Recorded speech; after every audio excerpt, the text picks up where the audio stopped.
Le chef de l'État a inauguré ce matin l'université. À l'atterrissage, l'avion du chef de l'État Félix Tshisekedi. Au Conseil des ministres ce matin, le président Félix Tshisekedi a souligné.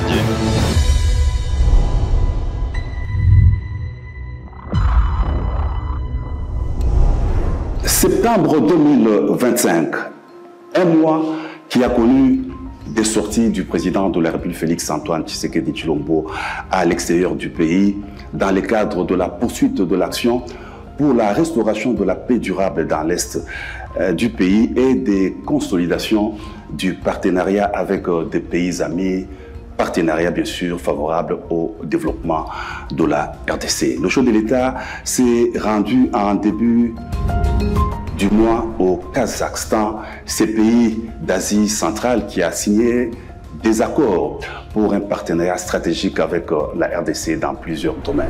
Le président de la République a aussi participé au 7e sommet extraordinaire de la communauté économique des États d'Afrique centrale à Malabo, en Guinée équatoriale. Tout cela, c'était avant de se rendre à New York, aux États-Unis d'Amérique, où il a déployé d'intenses activités. Le président de la République, outre bien sûr sa participation, sa brillante participation à la 80e session ordinaire de l'Assemblée générale des Nations Unies, le chef de l'État a présidé à New York une grande cérémonie de plaidoyer pour la reconnaissance du génocide perpétré en RDC pour des gains économiques, le Génocost. Nous allons en parler dans ces magazines. Madame, Messieurs, bienvenue dans le mois du président de la République.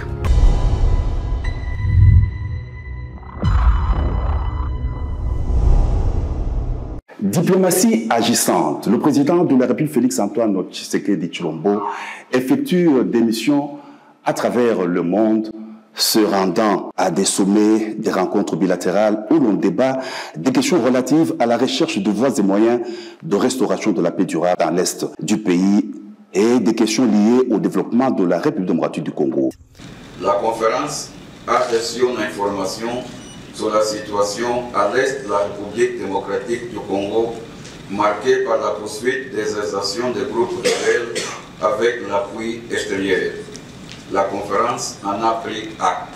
Les conférenciers ont en outre salué les efforts conjoints de processus de Lomé, Doha et Washington pour restaurer la stabilité. Abordant le principal point à l'ordre du jour relatif au renouvellement de l'exécutif de la communauté, la conférence a décidé de nommer l'ambassadeur Ezekiel Nigibira de la République du Burundi au poste de président de la commission pour un mandat de 5 ans renouvelable.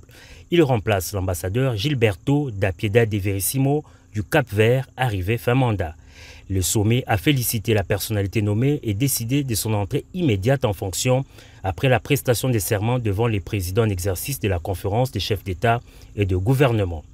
Félicitons le président et toute l'équipe sortante de la commission, aussi bien pour le travail accompli que pour les résultats obtenus au cours de leur mandature, malgré les difficultés diverses liées notamment aux contraintes sécuritaires, financières, humaines et matérielles.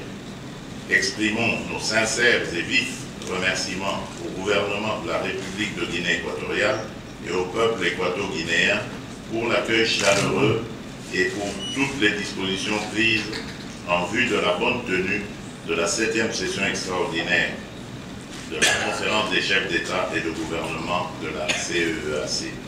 Lors de la cérémonie d'ouverture, des allocutions de Abdou Abari, représentant spécial du secrétaire général des Nations Unies pour l'Afrique centrale, de l'ambassadeur Gilberto Diapé-Diadé, président sortant de la commission, ainsi que du discours d'ouverture de Obiang Nguema, président de la Guinée équatoriale, ont ponctué l'événement. Dans la foulée, le président de la République Félix Antoine Tshisekedi Tshilombo a eu un bref entretien avec son homologue équato-guinéen et quelques dirigeants de la communauté qui ont fait les déplacements de Malabo. C'est en début de soirée que le chef de l'État a quitté la capitale équato-guinéenne pour regagner Kinshasa.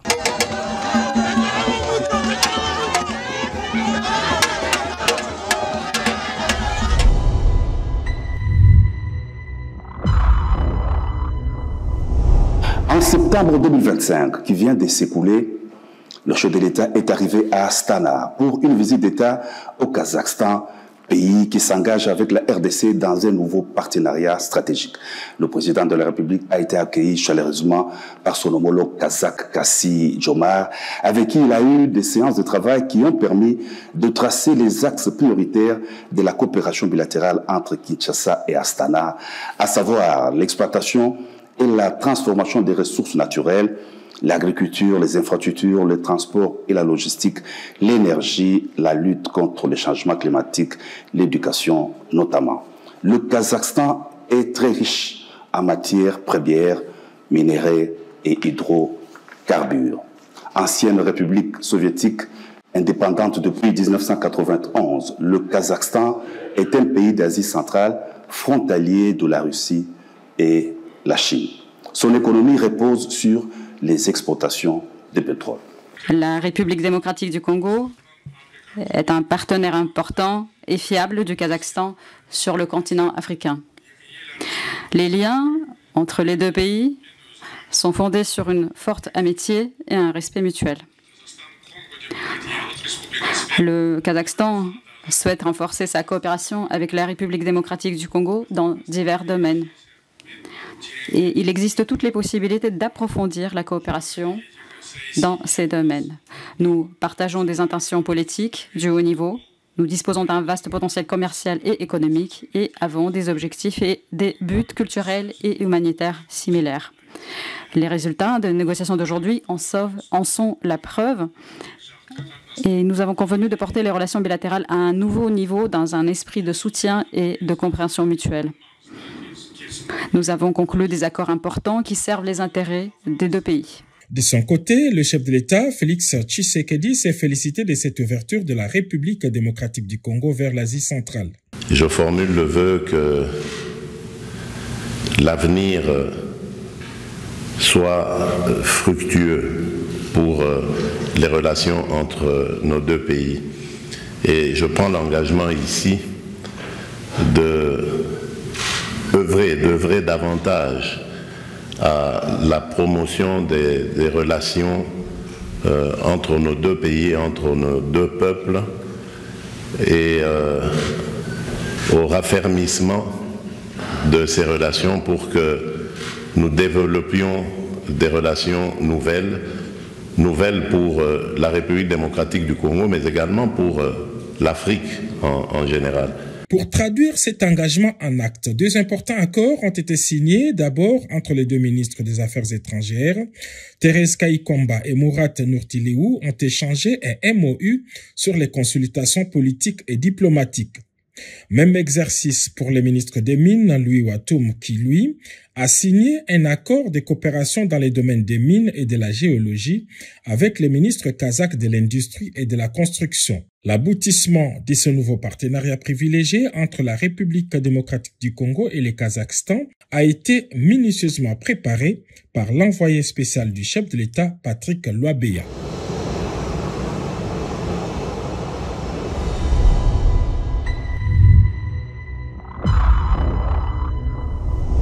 L'actualité au cours du mois de septembre a été aussi marquée et surtout marquée par la visite de travail du président de la République Félix-Antoine Tshisekedi Tshilombo à New York, aux États-Unis d'Amérique.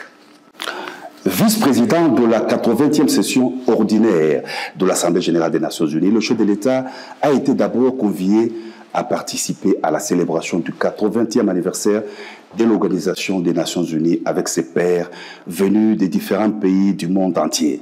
Ensuite, le président de la République a participé au débat général de la 80e session ordinaire de l'Assemblée générale de l'ONU. Intervenant à la tribune de cette assemblée, le chef de l'État a, dans la foulée, réitéré les remerciements les plus sincères aux États membres pour l'élection en juin dernier de la République démocratique du Congo comme membre non permanent du Conseil de sécurité des Nations Unies. Le président de la République a rassuré sur la participation résolument constructive et holistique de la RDC s'articulant autour de deux priorités, paix et sécurité d'une part et prévention des résolutions des conflits d'autre part. Un autre axe prioritaire, a dit le chef de l'État, concerne l'exploitation illégale des ressources naturelles qui constitue l'une des causes majeures et persistantes des conflits. La République démocratique du Congo n'en est pas épargnée, a dit le chef de l'État, soulignant que depuis 3 décennies, la paix et la sécurité sont visées dans l'est du pays, où la guerre s'est muée en une entreprise prédatrice. Elle dépasse depuis longtemps les seules dimensions militaires ou géopolitiques. Elle vise à piller des ressources de la RDC, effacer la mémoire collective et détruire les communautés, tout en soulignant l'intervention du Conseil de sécurité des Nations Unies par sa résolution 2773 exigeant le retrait du M23 soutenu par le Rwanda des villes de Goma, Bukavu et de toutes les zones sous son contrôle. Le président de la République a aussi salué le leadership du président Donald Trump qui a créé les conditions d'un dialogue ayant conduit à la signature d'un accord de paix entre la RDC et le Rwanda à Washington. L'accord engage expressément Kigali à un retrait complet et vérifiable de ses troupes et la levée de ses mesures dites défensives. L'accord prévoit également le désengagement, le désarmement et l'intégration conditionnelle des groupes armés non étatiques au sein des forces armées de la RDC et de la police nationale. Un autre axe prioritaire concerne l'exploitation illégale des ressources naturelles, l'une des causes majeures et persistantes des conflits.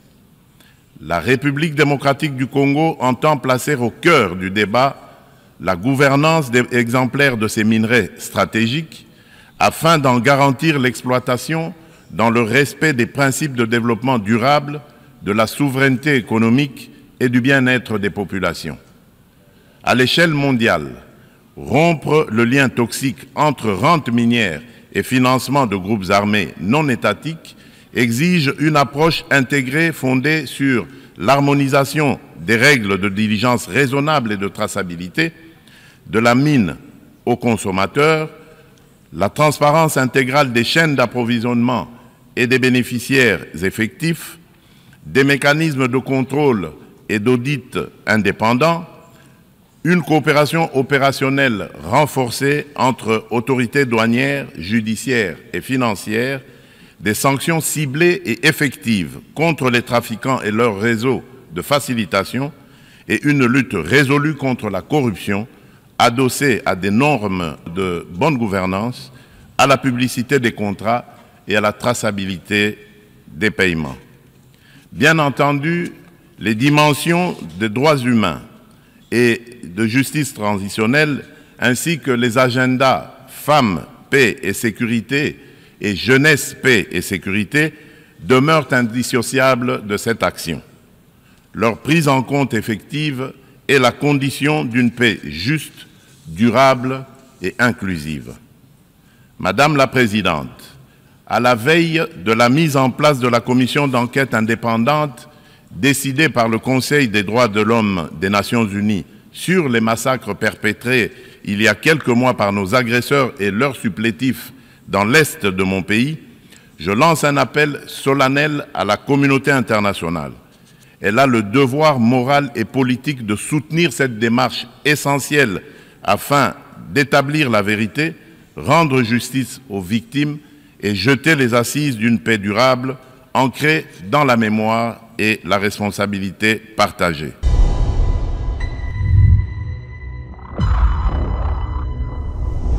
Les échanges ont été axés sur la situation sécuritaire dans l'est de la RDC en proie à l'agression de l'armée rwandaise et de ses supplétifs de l'AFC M23. Le secrétaire général de l'ONU tenait à s'enquérir personnellement de l'évolution des processus de Washington et de Doha pour la restauration de la paix durable dans l'est de la RDC.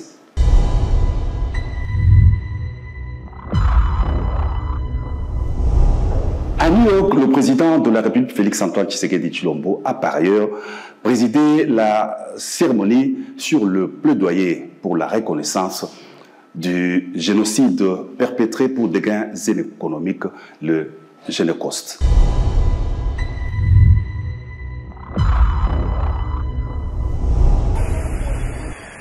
C'est une activité qui a été organisée par le Fonds national de préparation des victimes des violences sexuelles liées au conflit et des victimes de crises contre la paix et la sécurité de l'humanité. Dans ce mot de circonstances, le président de la République a tenu à souligner: reconnaître un génocide, c'est protéger l'avenir en refusant l'oubli et le relativisme. C'est aussi accepter que la paix ne se décrète pas, elle se bâtit sur la vérité et la justice, dans l'esprit de la réconciliation avec des mesures concrètes de réparation, de mémoire et de réintégration des victimes dans la vie sociale, a dit le président de la République dans son discours à la cérémonie du plaidoyer sur la reconnaissance du génocide congolais pour des guerres économiques. Le débat que nous proposons s'organise autour de 3 axes très concrets. Le premier, c'est cartographier les faits à caractère génocidaire commis en République démocratique du Congo au cours des 30 dernières années. Le second s'agit d'établir l'existence de génocides perpétrés sur notre sol à l'aune des critères reconnus par le droit international. Et le troisième, c'est de mettre en place une architecture de justice transitionnelle adaptée à nos réalités, garantissant vérité, poursuite et réparation. Pourquoi maintenant?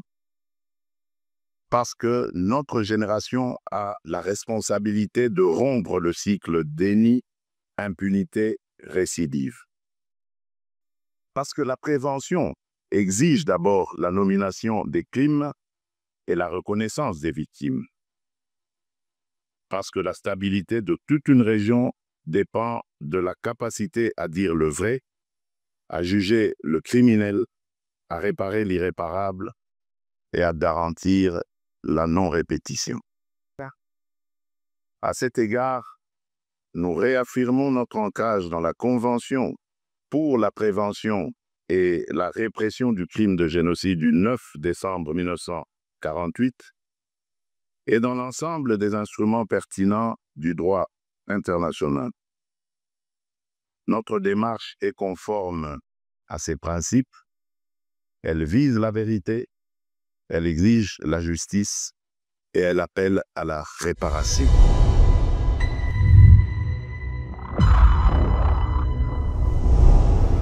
À Bruxelles, un inspecteur de la police belge a été admis dans l'ordre national Kabila Lumumba. Durant son bref séjour à Bruxelles, après New York, aux États-Unis d'Amérique, le président de la République, Félix-Antoine Tshisekedi Tshilombo, a décoré cet homme de la police belge pour ses années de service dévouées à la sécurité de la communauté congolaise vivant à Bruxelles. Capitale belge et de l'Union européenne, ville cosmopolite et carrefour des cultures, Bruxelles compte l'une des plus grandes communautés congolaises depuis l'indépendance de la République démocratique du Congo. Par votre professionnalisme, votre sens du devoir et votre disponibilité, vous avez su garantir la sécurité des manifestants et faciliter le bon déroulement des rassemblements, contribuant ainsi à prévenir toute tension. En vous décernant cette distinction, la République démocratique du Congo exprime sa gratitude, non seulement à un homme de mérite, mais aussi à travers lui, au peuple belge, pour l'amitié et la solidarité constamment manifestée à l'égard de notre nation. Je forme le vœu que cet acte symbolique consolide davantage les liens d'estime, de coopération et de fraternité entre le Royaume de Belgique et la République démocratique du Congo. Monsieur Patrick Bounders, au nom du peuple congolais, je vous fais officier dans l'ordre national Héros nationaux Kabila Lumumba. Je vous félicite et vous prie de recevoir cette décoration comme témoignage de notre haute considération et de notre reconnaissance. Je vous remercie. C'est parfait. Voilà. Bouboule. Excellent.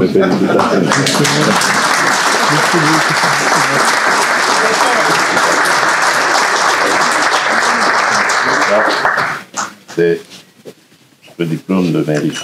Voilà. Merci beaucoup. Toutes mes félicitations.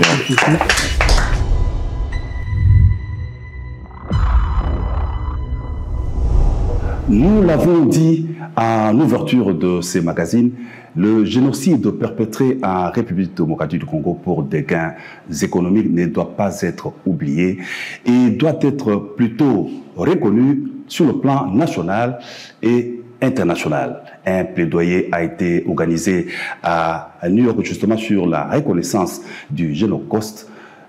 Nous allons en parler, comme annoncé, avec un expert du FONAREV.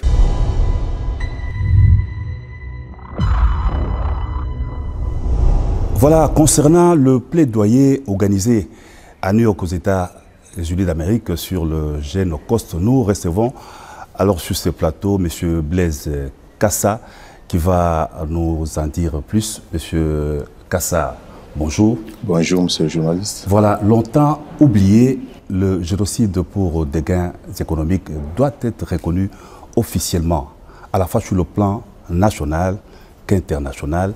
D'entrée de jeu, quel bilan fait-on de l'action du FONAREV dont vous faites partie et de sa campagne de sensibilisation sur les génocides? Merci pour la question. Le FONAREV avec la CIAVAR avait constitué une équipe de chercheurs avec la direction des études du FONAREV pour pouvoir documenter et qualifier les faits génocidaires. C'est comme ça que nous avons eu à travailler à 3 reprises avec les experts pour constituer un narratif qui devait partir de la plupart des massacres que nous avons au Congo. Nous avons documenté déjà 1550 massacres, parmi lesquels 70% sont concentrés dans la partie Est. Et de là, nous avons tiré les massacres qui pouvaient constituer les faits génocidaires. Et nous avons fait des enquêtes complémentaires dans les endroits accessibles pour le moment. Mais comme vous le savez, ces enquêtes vont continuer. Une fois que nous l'avons fait et le document prêt, nous avons réuni les ambassadeurs de la RDC qui étaient en mission ici pour parler de ces faits-là. Ils étaient au nombre de 20 et puis 80 chercheurs. Donc c'était 100 personnes. C'était notre première étape. Nous avons exposé sur les génocides. Et comme vous le savez, et vous l'avez bien dit, qu'il faut mobiliser la partie nationale et internationale, on a dit qu'il fallait que la cause de la RDC soit connue davantage à travers le monde. C'est comme ça que lors de la session sur les droits de l'homme qui est à Genève, le gouvernement de la RDC a organisé un stage du 20 sur les questions des génocidaires. Là, le succès est quand même patent parce que nous avons eu dans la salle l'Australie, la Chine, l'Angola, le Rwanda, la Grande-Bretagne, le Ghana, donc en tout cas une vingtaine de pays qui étaient venus pour écouter la partie de la RDC. Il y avait 185 participants, parmi lesquels on avait au moins 130 étrangers. Ensuite, vous avez suivi même des échos, parce qu'il y a plusieurs gouvernements qui ont commencé à réagir. Cela veut dire que la question a été entendue. Après, il fallait maintenant aller aux Nations Unies, comme la plupart des chefs d'État s'y trouvaient. Il fallait organiser le Side 20. Et là, nous avons eu la grâce d'avoir le chef de l'État qui était à New York. C'est dans ce sens que nous avons organisé encore cette opération à New York. Et là, il y avait 260 participants et seulement 15% des gens qui venaient de Kinshasa. 15%. Les gens confondent, quand ils voient les Noirs dans la salle, ils pensent que tous les Noirs sont des Congolais, alors qu'il y avait plusieurs pays qui étaient là. Et nous avons aussi les ambassadeurs, donc les Congolais qui sont à l'étranger, qui sont leurs travaux, qui sont venus. Par exemple, le Kominga, c'est un basketteur qui vient avec plusieurs de ses collègues qui ne sont même pas des Congolais pour venir écouter et puis reporter l'information. Et il y avait les chefs des institutions, qui étaient aussi bien de noirs que de blancs, qui ont porté le message. D'ailleurs, il y a même un pays qui a fait la déclaration que désormais ne croyait pas qu'il y avait génocide. Aujourd'hui, il va accompagner la question. Donc c'est un grand succès que cela est engagé et cela mobilise davantage tous les services, toute personne, tout Congolais, dans quelque endroit où il est. C'est dans ce sens que si vous êtes artiste, chantez pour la cause du Congo, les massacres, les génocides. Si vous êtes basketteur, joueur et consort, parlez-en à vos coéquipiers qui sont des autres pays. Si vous êtes politicien, faites porter la voix dans les salons politiques et c'est comme ça que la cause sera connue. Voilà. Alors revenons à New York. Quels ont été les objectifs visés en organisant cette cérémonie aux États-Unis d'Amérique, pays de grande démocratie? Donc les objectifs c'était quoi? Et puis est-ce que déjà à votre niveau vous avez récolté quelques résultats en matière de reconnaissance alors de ces génocides? Oui, avant l'avènement du président de la République Félix Tshisekedi à la magistrature suprême, plusieurs nations, plusieurs personnes avaient appris à parler au nom des Congolais sans les Congolais.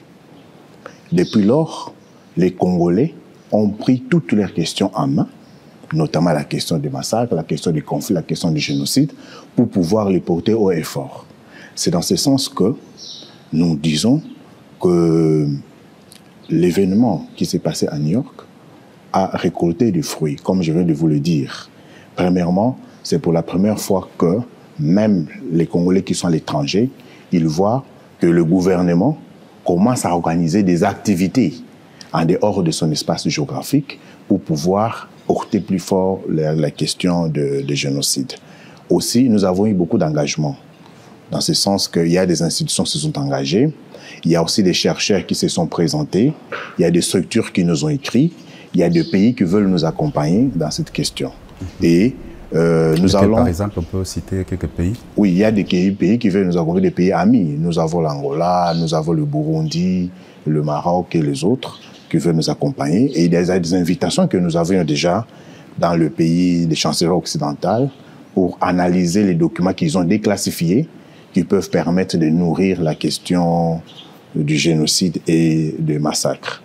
Et nous allons donc élaborer une nouvelle feuille de route pour l'année 2026, en continuant à documenter, en élargissant le débat sur la qualification des faits, mais aussi en organisant plusieurs activités aussi bien dans les provinces, pour que les Congolais se sentent concernés davantage, mais aussi à l'international et dans plusieurs pays. Là, nous ne pouvons pas encore le dire parce qu'en fait, vous connaissez que la stratégie de l'ennemi, c'est aussi avoir l'information en avance et pouvoir torpiller tout ce qu'on peut faire comme stratégie par après. Oui. Alors, les FONAREV fait du chemin. Quelles sont ces perspectives alors d'avenir? Les perspectives d'avenir du FONAREV, qu'est-ce que vous envisagez? Oui, premièrement, le FONAREV a été créé pour identifier, réparer et accompagner les victimes. Et aujourd'hui, nous sommes dans une très bonne dynamique parce que si nous faisons le bilan en termes institutionnels, on est à près de 700 000 victimes identifiées. Et près de 30% sont en train d'être accompagnés sur le plan médical parce que les gens parlent beaucoup de la réparation. Mais en fait, pour arriver à la réparation, le premier pas, c'est l'identification. Mais avant d'arriver à l'identification, il y a plusieurs processus. Il faut documenter, recruter, identifier, vérifier, parce qu'au Congo, tout le monde peut se dire victime. Et donc, si vous ne faites pas un tamis scientifique et technique, vous risquerez de réparer les gens qui ne le sont pas.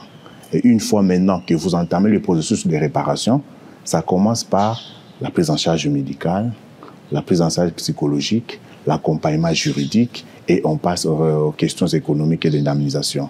Donc, on est dans un parcours aujourd'hui. Dans plusieurs provinces, on a fini l'identification. On est dans le premier parcours, c'est-à-dire l'accompagnement médical. Pendant ce temps, il y a les juridiques qui sont en train de constituer des dossiers physiques. On est aujourd'hui à 17 000 dossiers constitués de victimes. Alors, pour la question du génocide aussi, c'est une question qui touche beaucoup le cœur des Congolais parce qu'il s'agit des victimes qui réclament justice. Donc, comme nous l'avons dit, nous allons continuer à documenter davantage, à recueillir les témoignages, pourquoi pas les témoignages des anciens belligérants, qui peuvent nous donner plus d'informations, plus de précision, et continuer à poursuivre cette œuvre de plaidoyer à travers le monde. Alors, un mot pour clôturer notre entretien. Je dis par exemple, comment vous avez apprécié la présence du chef de l'État à la cérémonie de New York, lui qui participait aux États-Unis d'Amérique à la 80e Assemblée générale des Nations Unies. Comment vous avez apprécié sa présence? La présence du chef de l'État est toujours saluée et cela nous réconforte davantage dans le combat que nous menons en faveur des relèvements communautaires des victimes. Parce qu'on s'est dit que le couple présidentiel, c'est le premier, le plus engagé pour cette cause de victimes, cette cause qui est noble. Je voudrais vous rappeler que le chef de l'État, même lors de la campagne présidentielle, malgré les occupations, avait eu un temps pour échanger avec les victimes à Bukavu. Et je me rappelle que les victimes, nous on répétait avant que le chef d'État n'arrive. Ils chantaient. Dès que le chef était entré, au lieu de chanter, ils étaient émotionnés parce qu'en fait, ils n'avaient jamais été reçus même par un chef de village, ni un chef de quartier, mais le voit, le chef de l'État. Plusieurs nous ont dit qu'à partir de ce jour-là, qu'ils étaient déjà guéris. Qu'ils devaient maintenant parler, faire des témoignages et réconforter les autres. C'est ça qu'on invite les Congolais. La question du génocide ne concerne ni les chefs de l'État, ne concerne ni le FONAREV, ni le gouvernement congolais, mais ça concerne tout le monde. La question des massacres et tout ça, c'est un problème de survie d'une nation. Et donc, nous devons plus être soudés et avoir confiance en les institutions, notamment dans le FONAREV. Aujourd'hui, nous avons une campagne médiatique énorme en défaveur du FONAREV parce que les influenceurs, tout ça, manipulés quelque part, ils sont en train de saboter. Mais quand nous analysons le moment et la coïncidence, on se rend compte que ce n'est pas à cause de notre engagement sur les questions génocidaires. Non, nous allons continuer à sensibiliser les populations, d'être unis et d'être alliés derrière le camp de la patrie. Alors, M. Blaise Kassa, je vous remercie, à moins que vous ayez un aspect qu'on n'a pas évoqué au cours de notre entretien. Vous avez encore un mot, un aspect qui n'a pas été évoqué? Non, merci beaucoup. En tout cas, c'est moi qui vous remercie. Et nous pensons que les questions qui étaient abordées, et le FONAREV poursuit sa mission d'identification dans plusieurs provinces, de réparation et d'accompagnement juridique. Parfois, on n'en parle pas trop parce qu'il s'agit de questions de vie. Ce sont des personnes. Ce ne sont pas que des chiffres. Donc, on ne peut pas venir donner seulement des chiffres. Mais en fait, ce sont des vies des gens. Et le plus important, c'est que les victimes sentent le changement dans leur vie et dans leur communauté. Voilà donc il est dit merci.